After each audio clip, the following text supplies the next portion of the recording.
Antes de comenzar con el video, quiero agradecer a Rapatustra del canal El Miedo Mismo por acceder a esta colaboración. Espero disfruten de este relato. Venganza, relato basado en leyendas locales y sucesos reales del estado de Nuevo León, escrito y adaptado por Eduardo Liñán.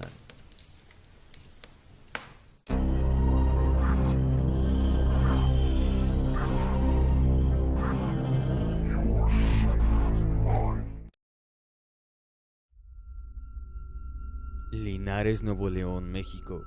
Era una mañana soleada y doña Berta Elizalde preparaba el desayuno para su esposo don Marcelo Elizalde. Había hecho unos huevos y unos frijoles. Mientras colocaba el café, su viejo esposo le daba de comer a las gallinas y a los cerdos que tenían en el patio de su casa. La propiedad era grande y el terreno lo habían heredado de la mamá de doña Berta hacía muchos años atrás. Vivían solos. Sus hijos habían muerto meses atrás al ser levantados y asesinados por el crimen organizado. Muy a su pesar, sabían que sus hijos habían andado en malos pasos y su cruel destino fue producto de sus malas decisiones. La casa, sus animales y los recuerdos que colgaban de las paredes era todo lo que les quedaba. A pesar de su soledad, eran felices y se tenían uno al otro. Casi 50 años de feliz matrimonio lo confirmaban, y esa mañana, como todas las mañanas, era la misma rutina y el mismo desayuno. Por la tarde, irían a comprar víveres en una tienda local y alimento para sus animales. En eso pensaba doña Berta cuando entró de improviso su esposo. Estaba agobiado por el calor y se bebió un vaso de limonada. En tanto se sentó en la mesa, comenzando a hojear el periódico. La señora le sirvió el café mientras colocaba el azúcar. El señor se acordó que no había alimentado a Chelelo, un viejo pitbull que había sido de su hijo y le tenía mucho aprecio. Doña Berta le terminó de servir los frijoles, indicándole que ella lo haría. Así que tomó la comida del perro y salió a un cobertizo donde estaba la casita del can. Mientras jugaba con él, escuchó que a lo lejos se acercaban unos vehículos. Eran varias camionetas de modelo reciente que se estacionaron afuera de su propiedad. De ellos se bajaron varios hombres, unos bien vestidos con uniformes bordados de algunas compañías y logos del gobierno, además de varios líderes ejidales, cuyo aspecto rememoraba a aquellos jefes mafiosos de antaño. Mientras discutían entre ellos, algunos tomaban fotos de la propiedad, otros tomaban medidas y otros hablaban sobre dónde colocarían una estación de gas y servicio para los ejidatarios y sus ostentosas camionetas. Doña Berta, mirando toda aquella escena con extrañeza, con pequeños pasos, se acercó a lo que parecían ser los líderes de aquella multitud y con una voz tranquila les preguntó qué se les ofrecía. Aquellos hombres, haciendo alarde de su prepotencia y mirando con desprecio a la frágil anciana, le dijeron que venían a tomar posesión de la propiedad, ya que uno de sus hijos había empeñado su palabra y los terrenos para pedir un dinero que se les debía. Con su muerte, la deuda no había sido saldada y venían a reclamar los terrenos, de tal suerte que tenía que firmar unos documentos para que les diera una compensación y cederle los derechos. La señora no era fácil de disuadir. Se plantó frente a ellos y sabiendo que todo era una maña para despojarla a ella y a su marido de la propiedad, les dijo que las deudas de su hijo se las había llevado la tumba y que no firmaría nada, que le hicieran como quisieran. Los hombres, burlándose, se dieron la media vuelta y algunos otros comenzaron a entrar en la propiedad. Cuando esto sucedió, doña Berta corrió a la casa mientras Chelelo ladraba frenéticamente al ver a los intrusos en el terreno. Pasaron unos minutos y abriendo la puerta de la cocina violentamente, salió don Marcelo con rostro iracundo, armado con un machete, profiriendo insultos a diestra y siniestra. El odio que había en sus ojos y su puño blandiendo el machete de forma amenazante hizo que los hombres salieran rápidamente del terreno y se pusieron en alerta. El anciano desató al perro y este corrió a la cerca para ladrarles. Se acercó y amenazó a todos diciendo que cualquiera que cruzara lo mataría sin tenerles compasión. Los hombres lo miraron sorprendidos y se dieron cuenta que hablaba en serio. Decidieron mejor retirarse y entre risas burlonas miraron a don Marcelo y le lanzaron una advertencia. Si no quería problemas, tenía que salirse de su casa cuanto antes. No habría más advertencia. Los hombres subieron a sus vehículos y se marcharon. Luego del episodio amargo, los viejos se quedaron agobiados y pensaron que todo aquello era un error. Aún así, tratarían de arreglar el asunto en el pueblo. Tenían sus papeles y aunque debían algunos prediales, no era como para que sufrieran un despojo. Quizás su hijo firmó algo, pero la propiedad les pertenecía genuinamente a ellos. Esa misma tarde fueron con el notario del pueblo y les indicó que todo estaba en orden, que esa gente no podía despojarlos y que sería mejor interponer una demanda para que no los molestaran. Esa noche regresaron a su casa más tranquilos y continuaron con su rutina. Don Marcelo todas las noches amarraba a los animales y se aseguraba de que las gallinas estuvieran en sus corrales.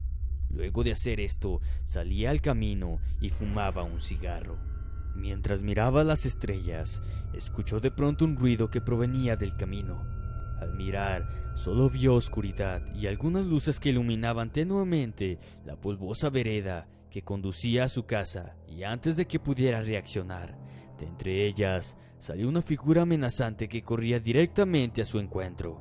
Todo transcurrió rápidamente. El hombre recibió un golpe que lo aturdió y luego un dolor agudo en el vientre. Sintió que sus entrañas se rompían y luego una oleada de dolor interminable hizo que lanzara un grito seco de espanto al sentir que la vida se le iba. Con desasosiego vio como un afilado cuchillo entraba y salía de su carne arrebatándole la vida y llenando de sangre sus pies. La mano que se había aferrado a su cuello lo jalaba para hacer más fácil el crimen. Don Marcelo cayó al piso, sin sentido, y cubierto por su propia sangre. Los animales habían sido los únicos testigos del asesinato de su amo. Chelelo comenzó a ladrar al ver la sombra del criminal meterse a la casa con intención de matar también a doña Berta, la cual, momentos antes, había sentido un golpe en el pecho, como presintiendo la muerte de su amado esposo. Se levantó de su cama apenas escuchó los ladridos del perro y notó que alguien estaba intentando abrir la puerta principal. Corrió en cuanto vio por un ventanal que la persona que intentaba forzar la puerta se dirigía ahora a la puerta trasera de la casa y, sin temor, fue al cobertizo para desatar a Chelelo. Luego de hacerlo, vio como el perro se perdía en la oscuridad. Escuchó cómo los ladridos se convirtieron en gruñidos, pero luego hubo silencio. El perro había sido asesinado. Doña Berta Elizalde sintió que la sangre se le helaba y un torrente de sentimientos de angustia y pena le recorrió de pies a cabeza al ver el cuerpo tendido de su esposo en la calle, iluminado por la lámpara de un poste. Corrió angustiada y gritando el nombre del señor caído. Al llegar, la escena que se encontró era dantesca. Su amado esposo y compañero estaba tendido en el piso, lleno de sangre y con varias puñaladas por todo el cuerpo. Pero lo más horrible fueron sus ojos, que no estaban. Le habían sido arrancados y tenía las cuencas vacías. Derrumbándose a un lado del cuerpo de don Marcelo, doña Berta comenzó a llorar quebradamente hasta que sus llantos fueron gritos de gran dolor. Luego de un rato, arrastró el cuerpo de su marido hasta la sala de su casa donde se dispuso a velarlo. La mujer estaba devastada. Ahora velaba a su infortunado marido en la sala de su casa, completamente sola, con los recuerdos de la vida que le habían arrebatado. Permanecía sentada, mirando fijamente el cadáver tendido en un petate y rodeado de 4 cirios. No había avisado a nadie, ni a la policía, ni a los conocidos, y decidió enterrar a su marido en el patio, junto a un árbol de higos, sin ninguna ceremonia. Un par de lágrimas rodaban por sus mejillas. Así permaneció hasta la madrugada y, cuando por fin reaccionó, doña Berta se levantó de su silla y limpió las lágrimas de su mirada, ahora dura y ajena a los sentimientos. Arrastró el cuerpo hasta el árbol y, con sus pocas fuerzas, empezó a cavar un agujero. Cuando por fin cavó lo suficiente, echó los restos de don Marcelo y lo enterró. Se dirigió a su cuarto y abrió un gran baúl antiguo que había pertenecido a su madre, donde guardaba aún más recuerdos y cosas de valor. De su interior, sacó una caja de madera de caoba cerrada con un gran candado. Al abrirla, se encontró con unos objetos raros y siniestros. Eran pequeños y amarillentos huesos, pedazos de cirios negros, una daga flamígera con la hoja hecha de marfil y un libro negro forrado en piel de animal. El libro contenía un sinnúmero de hechizos, grabados antiguos y sellos demoníacos. Era el manual de una bruja. Su madre lo había sido y le había pertenecido a ella.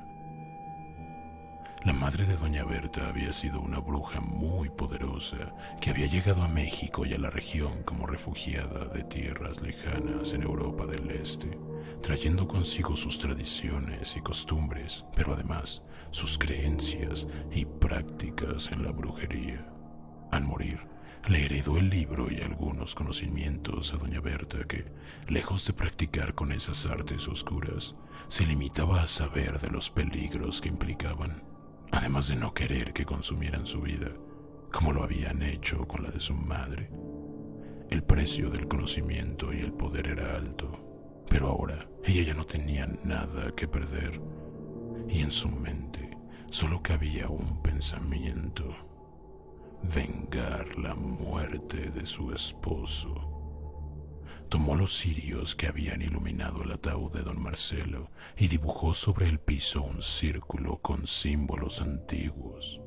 Se desnudó y entró en él, recitando unos llamamientos en lenguas extrañas que resonaron en la habitación, cuyo ambiente se tornó oscuro y sofocante. El conjuro no era algo simple. Era una práctica de alta magia cuya finalidad era invocar al mismísimo Satanás y que poseyera el cuerpo de la persona que estuviera dentro del círculo para pedirle cualquier cosa a cambio de su alma. Cuenta la leyenda que la anciana tuvo éxito y que, frente a ella, en medio de una humareda pestilente, se le apareció el señor de las tinieblas, preguntándole qué deseaba. A lo que doña Berta solo respondió que quería que murieran los que mataron a su esposo. Días después, las autoridades llegaron a la casa de don Marcelo y doña Berta por una denuncia anónima. Apenas llegaron, se dieron cuenta que el lugar estaba totalmente desierto. La casa permanecía abierta y al fondo había un vehículo quemado que aún humeaba. Al acercarse, se percataron que los restos eran de una camioneta lujosa, de reciente modelo, y al asomarse, hicieron un macabro hallazgo. En la parte trasera estaban atados de pies y manos los cuerpos de 5 personas, apiladas una sobre otra, desnudas, y presentaban claras huellas de tortura. Pero lo más inquietante fue que a todas les habían extraído los ojos de forma violenta, arrancados de sus cuencas, mientras seguían con vida. Al revisar por la propiedad, hallaron la tumba de don Marcelo, el cual estaba semienterrado, con algunos dedos saliendo de la tierra.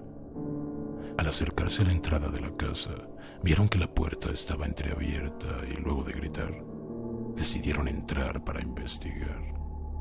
Fue una sorpresa hallar a doña Berta Elizondo sentada tranquilamente en una mecedora, con una leve sonrisa dibujada en el rostro y mirando fijamente a los agentes, los cuales se alertaron al ver que la anciana estaba cubierta de sangre y que en su mano empuñaba el machete que había sido de don Marcelo y que apoyaba de punta en el piso y rodeado de un pequeño charco de sangre.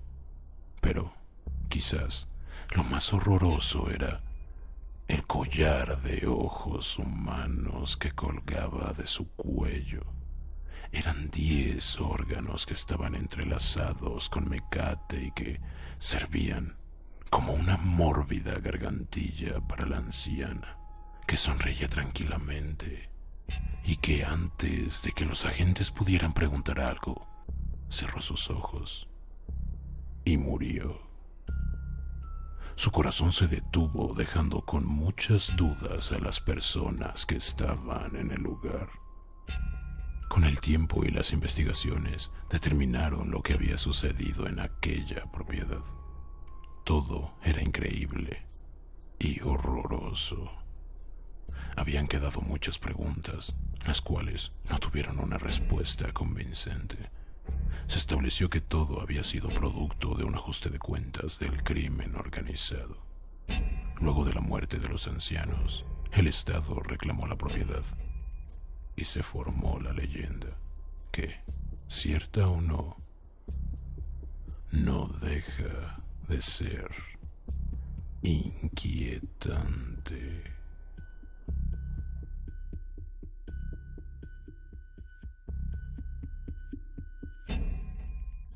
Infraescucha, ¿qué te ha parecido esta colaboración? Por favor, ve y date una vuelta al canal de mi amigo El Miedo mismo. Por favor, dile que vas de mi parte. Espero tu opinión en la caja de comentarios.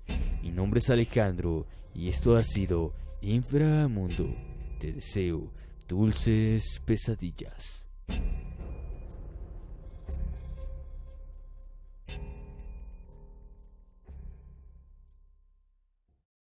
Si te ha gustado este video, compártelo, date una vuelta por mi canal y suscríbete.